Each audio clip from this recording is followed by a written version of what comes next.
So, there are two videos preceding this, and they're done in a weird order.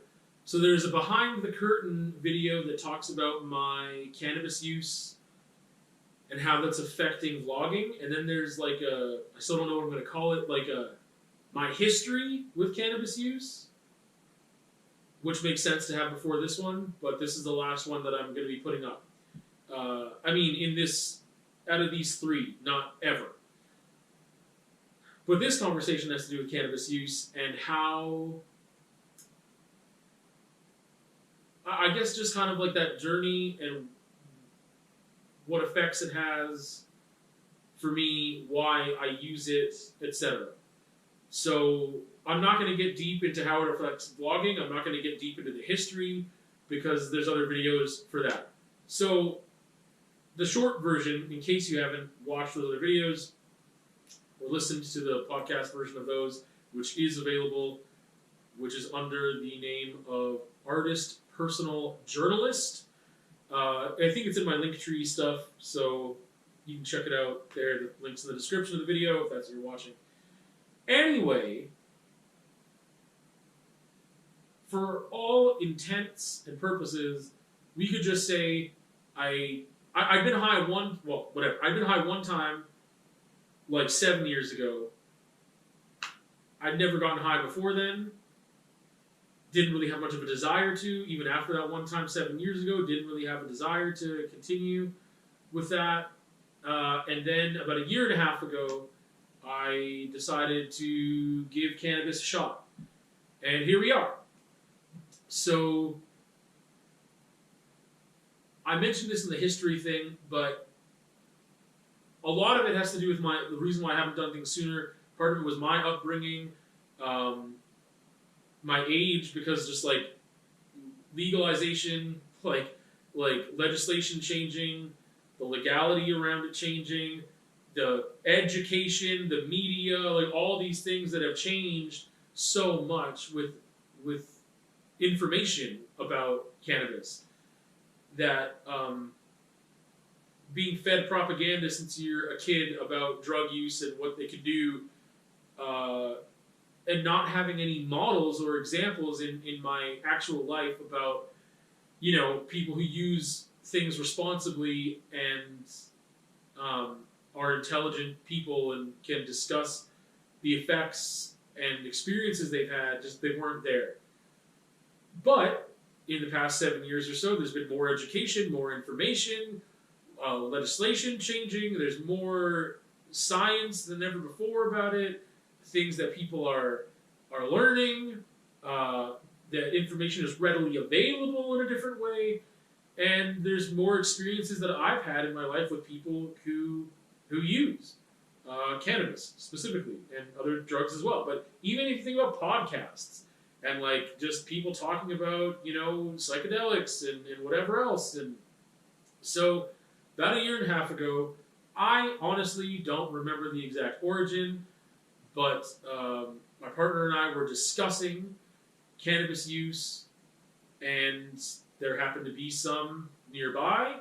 So one thing led to another. Again, I really don't remember exactly how that happened and what the discussion was. And I tried some. And it was fun. And it was good. And then I thought, maybe I'll try some again soon. And I did. And it was fun. And it was good. I did not like smoking because it was hard for me to inhale. I should say I did not like smoking a joint. I never smoked before at all, like cigarettes or whatever. Like I tried a cigarette one time in high school, which is just dumb, and never did it again. So my lungs weren't used to it, my throat wasn't used to it, I didn't know how to do it, and it was really hard for me to inhale. And there were some beverages for edibles. I tried some gummies, didn't really do anything for me, kind of gave me a headache, because I tried just 2 milligrams, like really just try to keep it chill. And then I got into a 10 milligram beverage, and that was bananas. And so that was kind of like the standard for me. It was like 10 milligrams, and this is where I get, it was just so outrageously high. In retrospect, because the first, like, I don't know how much, I don't even know. The first 6 months to a year, which is a big window, I would say 10 milligrams did that for me. I did 20 milligrams one time, and it was bananas. So I did a lot of edibles because I didn't like smoking. And I'm going to get into technical stuff right now, and then going to get into the why and the effects. I wasn't really paying attention to this time to like, oh, the edibles, are they sativa, are they indica based or dominant? Like, it just wasn't really something I was paying attention to. And I'm very much paying attention to a lot of those things now, strains, terpenes, all that stuff. So, and that's definitely changing how I am going about my intake. But even just a year and a half ago, I wasn't that deep into it. So, I was doing edibles, drinks, mints. I didn't do gummies after that first time, really. I eventually got into capsules. I tried some oils, but capsules seem to be so much more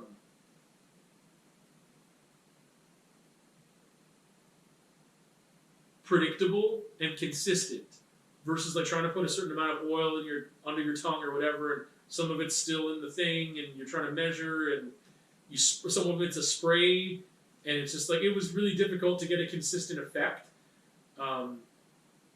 Even with drinks, sometimes, but capsules I found very consistent. So I was leaning towards that.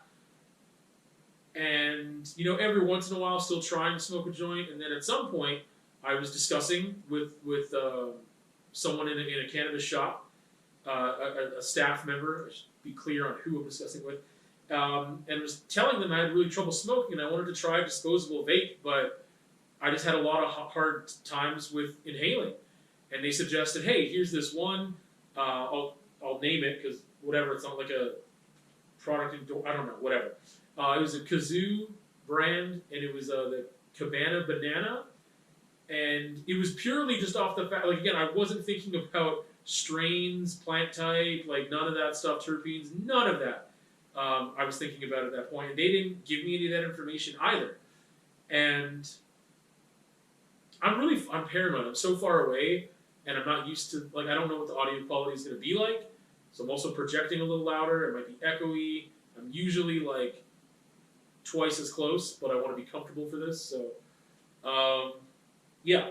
So I asked them, I kind of want to try a disposable vape because, with edibles, I am high for, like, really long. And I want to try to control that and have less longevity in a high. But I have a hard time smoking joints, whatever. So they were just like, they had it in their pocket. Like, yeah, man, I just have this. I just like rip on it every once in a while. Like, it's really good. It has like a second vent for airflow. So it's really good for what you're looking for. And coincidentally, the desired effects were uplifting and creative. And the description on the site had talked about like, oh, Van Gogh, blah, blah. It was just basically about being creative and doing art, if that's your jam, and that you'd be more in a state to do those things. And I was like, this sounds great. And it was. It was really good. I really enjoyed it. And I, did some art with it. And I was just like doing wild stuff that I just feel so good at. Still, some of the stuff I made on that, I still feel fantastic about. Some of my favorite pieces. I was really productive. And I wasn't couch locked the same way that I was when I was doing certain edibles. So that kind of got me to try that out. Again, still every once in a while trying to join here or there without really much discretion about what I was doing. Eventually started getting into researching plant type. When do I want something indica based? When do I want something more sativa based or dominant? And then what are the effects? Like just looking, researching. This thing's available to me, but what do they say on the site about it? Is it going to do this? Is it going to do that? And kind of researching that stuff. So in that journey, again, talking about technical stuff right now, I definitely have learned to inhale better. So I still try joints every once in a while because they just hit differently than a vape. But there's more options, especially because disposable vapes. There's more than there were even a year ago. I think they've doubled in the amount that are available for disposables. But there are way more things available for regular vape. And the more that I get into the nuances of what effect I want, the more that I wish to have more accessibility. I think that vaping feels better for me generally for my throat and lungs because smoking a joint is still really hard for me. It's easier than it used to be, but it's still difficult. And I'm trying new inhalation methods still, trying to figure out things. So I would like to try getting a vape pen at some point. I would like to try dry herb vaping at some point. Again, for the desired effects and to control things like terpenes, because live terpenes, and I don't want to go into all this technical stuff. I'm going to get off the technical stuff soon. Live terpenes have different rates that they burn at and then become effective at, from my understanding and research. So it might have a bunch of terpenes in it, but if I'm smoking a joint or if I'm vaping with disposables, specifically, you can't control the heat. So I can't control what degree Celsius I am at. Therefore, I don't know if I'm actually activating those terpenes or not. And some people talk about how when you're smoking a joint, you're burning off a lot of the terpenes because of the burn rate and like the temperature that you're at. So I want to try like a real vape pen just to open up my options. I also would like to try dry herb vaping. However, I would also like to try a tolerance break for a bit, and I want to get back into edibles too. So I'll get to that in a minute because my tolerance has changed. I guess I can get into that now. I found that like I keep a journal. I was doing it with smoking and with edibles, and then I eventually only am doing the journal with edibles now, but also with kind of reflections that are more long term about usage in general and smoking as well. So I was, again, 10 milligrams was doing it for a long time. Then I felt like I, tried 15 here, tried 20, still was getting me where I needed to be. And then I wasn't doing edibles for a while, but I was still smoking like a certain like frequency within a week, and that was increasing from once a week to 2 to 3 times a week to 4 to 5 times a week, depending on the week. I don't think it's gotten any more than that. It's never been daily. I think 4 days in a row might be the most for me that I've done. But again, that could have been 5 times that whole 7-day span in a week. So my tolerance definitely changed. And I tried some edibles a couple weeks ago, but I spread them out. I did 10, and then another 10, and I did another 10, and I got nowhere. And if I took all of them at once and I took 30 at once, maybe that would have been different. I don't know. And I would like to do edibles again. It's been a long time, and I think I'm ready for those desired effects again of like just couch lock and just music, and that's it. But I'm afraid as to where my tolerance has gone because of the amount of smoking I've done and not being able to measure that the same way that I can measure edibles. If I was doing edibles more regularly, I would know right now how much I need. So if I do all 30 at once, I don't know if I'm going to get there. If I do 40 at once, I don't know if I'm going to get there. And then I wasted all that stuff in the meantime.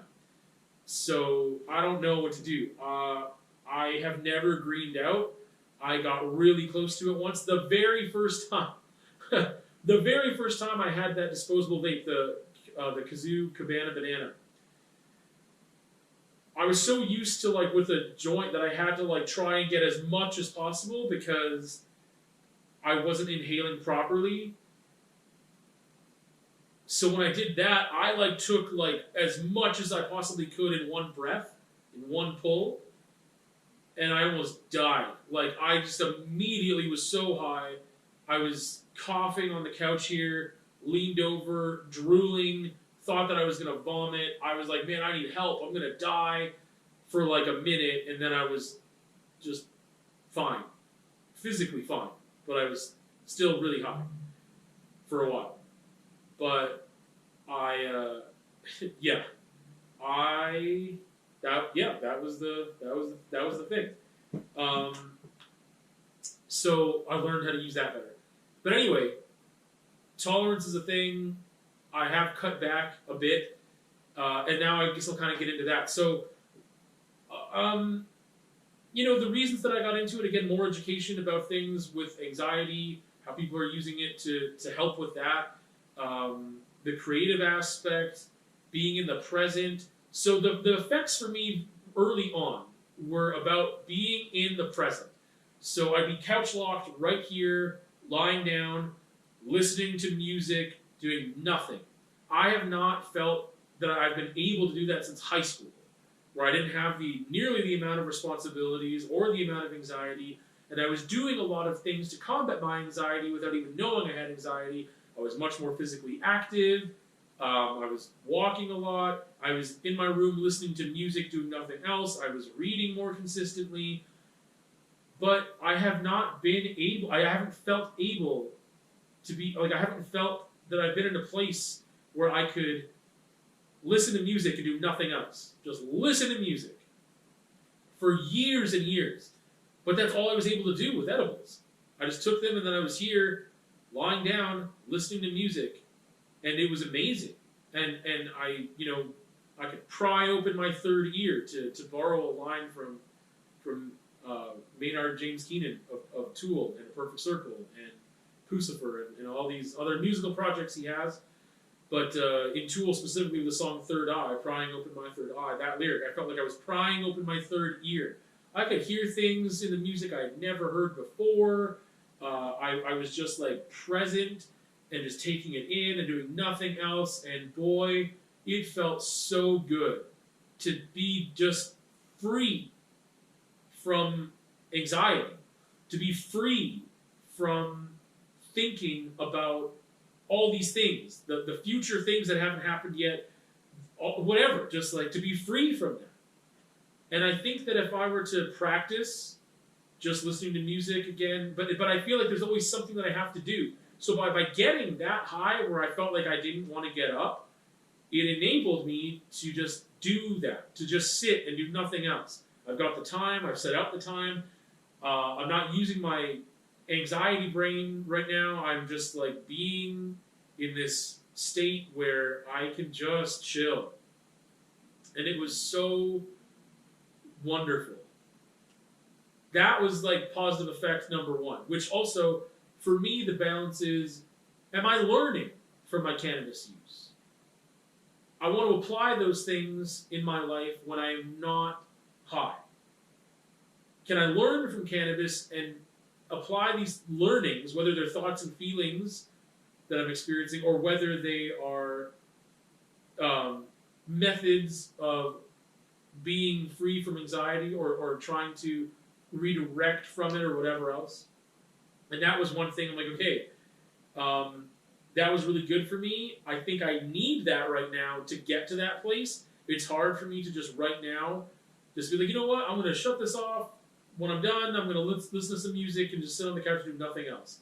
I can try. It's very hard. It's still very hard. I've got so much going on.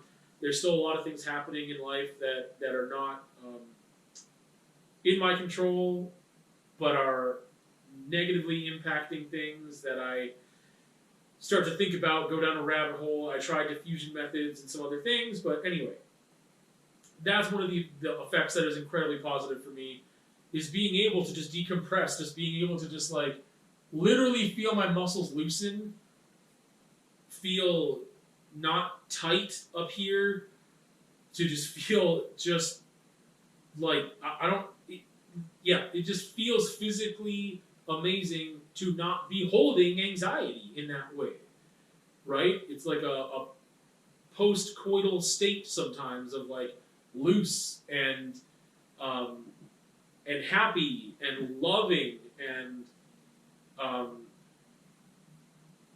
yeah, I mean, obviously, if you're with the right partner and in the right environment, it can feel that way. So, but just feeling the release, the physical release, but and just being able to listen to music, and that's it. Sometimes, coloring in my coloring book. I've got a whole bunch of art stuff here spread out and random snacks. So that's fun. I don't even know what you can see with that camera angle. I can't remember. I don't think you can see it. Whatever. Because I've got my coloring book here in case I want to use it later. So that was a beautiful thing. Again, I hear things in the music I'd never heard before. I could enjoy it on a different level, and I could do nothing but just listen to music. And that was fantastic. Now, with other strains, with other methods, I've been really creative, which I mentioned already. So trying to find some stuff that is more energizing to get out of the couch lock or to just not be in it in the first place, to come here. And again, the main thing that cannabis does for me is be in the present. I'm very present, which I have a really hard time without cannabis being. And I think that I'm more present more often because with cannabis use. So one of these things, if I'm thinking about neural pathways, I'm thinking about rewiring the brain a little bit, getting into new habits, right? So even though I'm high, I'm also learning, hey, this thing doesn't matter right now. I can't control this thing, and I'm creating neural pathways wherein I am learning to let things go quicker, easier, without as much detriment to myself. I am learning that I can be focused in the present, I can be happy in the present, I can try to let go of those other things. It is still really difficult when I'm sober, but it is easier than it used to be. And I believe part of that is because of cannabis use and doing positive things with cannabis use and learning to be in the present and appreciating the present and the desire to be in the present and how anxiety is not being in the present, which logically I've known before, but putting into practice has been very difficult. So creative stuff. My art practice has changed immensely because of cannabis use, of being in the present. My art has gotten more fun. It is different. I'm not stuck. Sometimes I felt stuck because I was like doing what I thought I knew how to do and wasn't pushing myself from time to time. The quality is much better.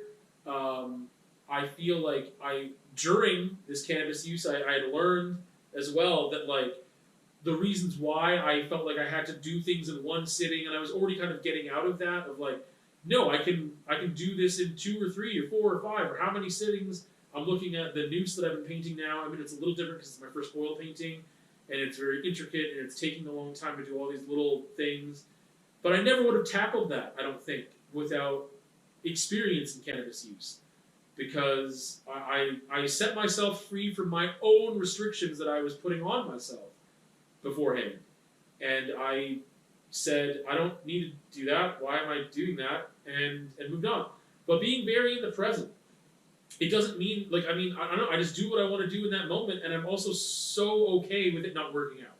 And then I come back to it the next day, and I look at it again, and maybe it was great, and maybe it wasn't, and it just all adds to the piece. It's just a creative process. I'm so much more process-minded, even though I was getting there naturally.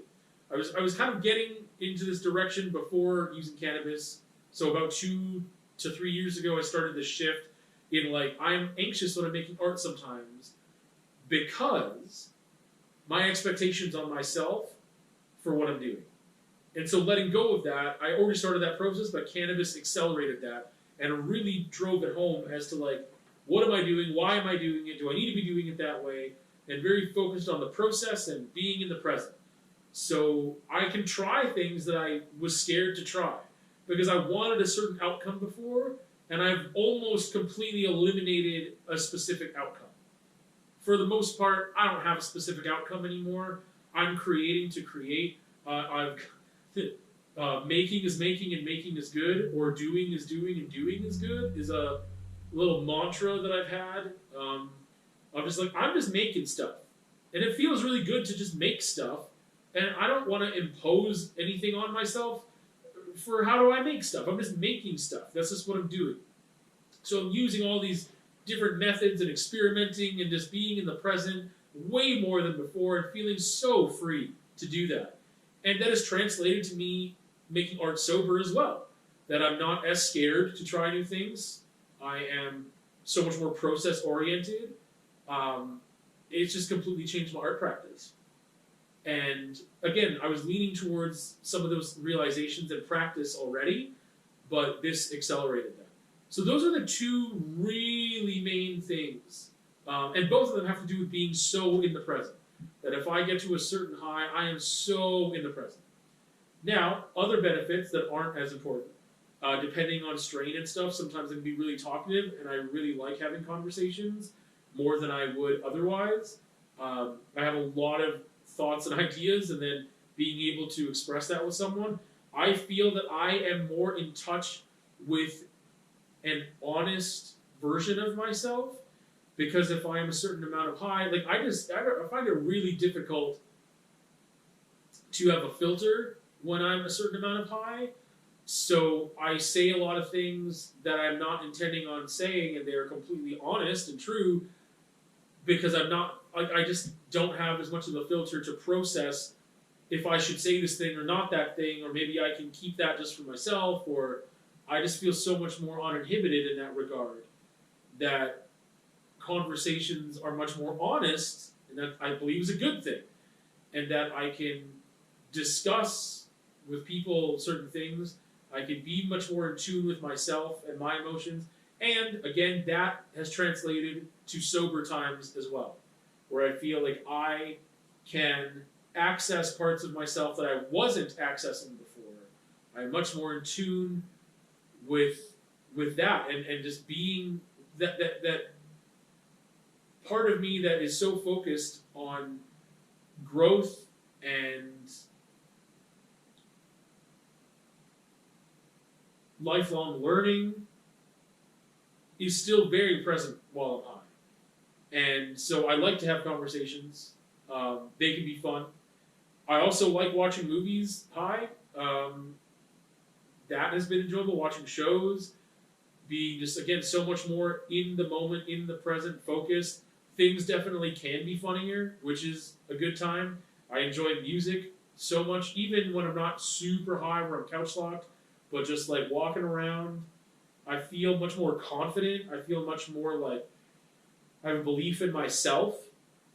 And again, these are things that, this is the reason why I have still maintained a practice of cannabis use on a regular basis, even though I'm recognizing, which I'll get to, some detriments or some things that I've been thinking of, with tolerance too, is because I am learning things and I'm applying them to my sober life.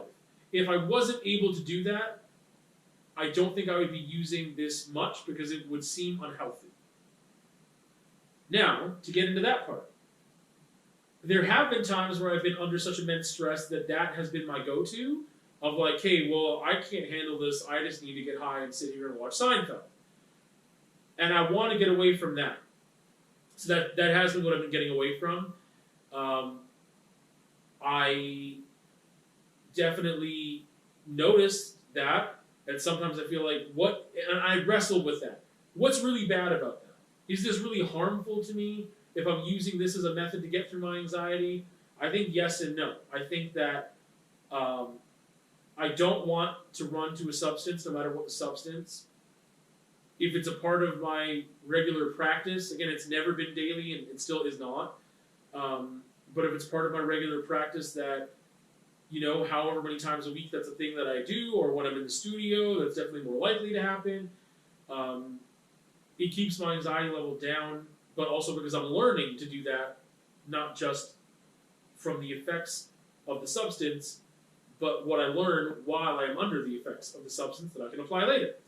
However, so that's been a thing that I've been like measuring, like, hey, but I don't know, like, is that okay that I want to do that as often because I am anxious and I shouldn't just be running to it when I'm anxious and whatever. Anyway, so that's been a thing. The tolerance part too. I was such a cheap high before, and within a year and a half, I don't know how to compare that to alcohol tolerance, but like, I feel like, okay, things might get more expensive if I can't rein in my tolerance here, because it takes me much more to get to a place that I can feel the effects, which would cost money. So I definitely am thinking about that as well, because before the cost was like a non-issue. I was like, that first vape I had was like $20. I had it for like almost the first year, I think. Like maybe six. I don't know. Again, it gets hazy, no pun intended, between 6 months to a year of just like without writing stuff down or looking at my journal. I don't have my journal with me. I can't remember all the details of when things changed, but it lasted me so long, and now they don't last as long. So it becomes an expense. Whereas beforehand, it was like I spent $20 and I rode that $20 at least 6 months. I was able to ride on that.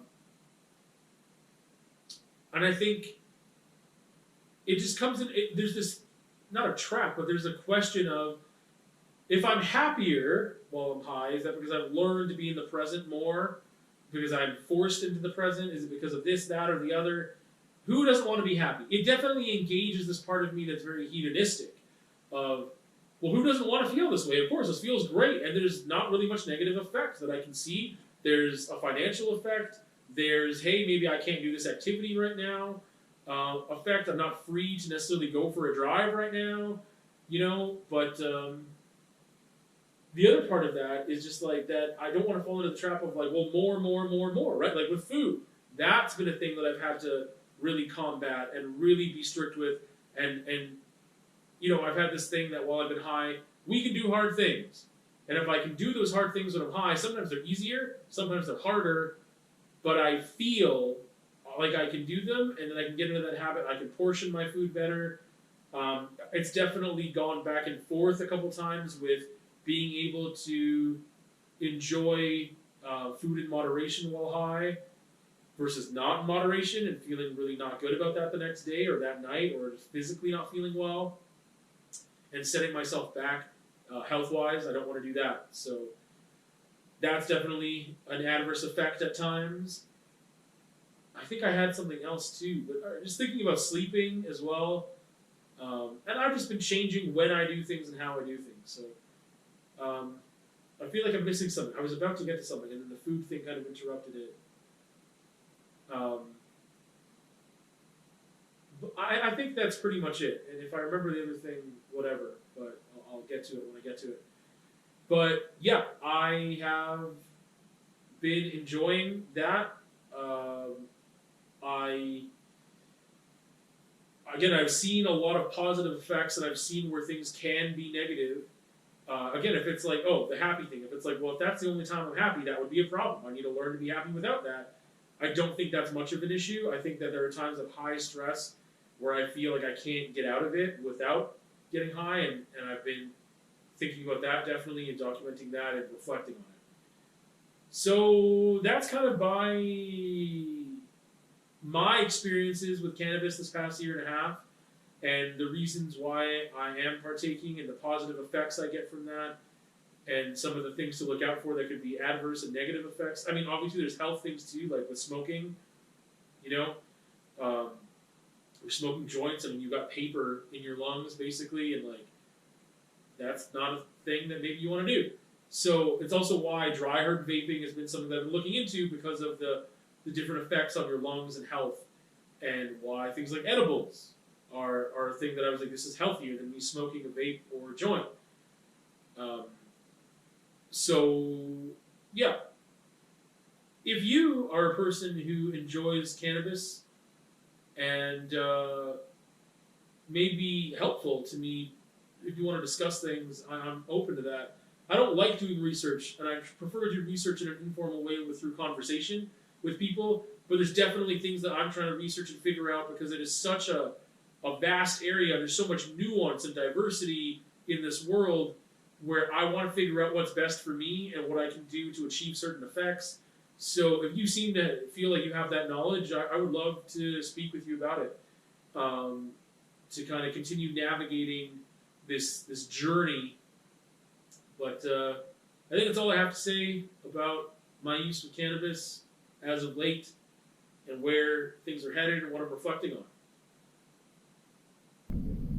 I just remembered the one thing that another thing that I was thinking of, and it was equilibrium. It was that there's a mental equilibrium that you may have, wherein if you, I believe I talked about this in a conversation at one point, and I was trying to find it and I can't, where, if you went on vacation and you had the best time ever for a whole week and you come back, you can feel off. You can feel like, what's happening? And you feel slightly depressed or sad or just not super positive. And part of it is because you have a natural equilibrium and everyone's is different. And that your mind, body, brain is trying to get you back to your equilibrium. And therefore it is like you're coming down off a high and it doesn't feel good, basically. So that is one other thing that I've been thinking about and trying to analyze, like, okay, days that I have a lot of cannabis use in a row, maybe, after that, am I feeling slightly depressed? Am I feeling off? Am I feeling okay? Am I not? Am I able to bounce back? Is this affecting my equilibrium when it comes to that mental equilibrium, emotional equilibrium? So it's another thing to consider. I just needed to add that because I remembered it and it was relevant and something that I am currently thinking about.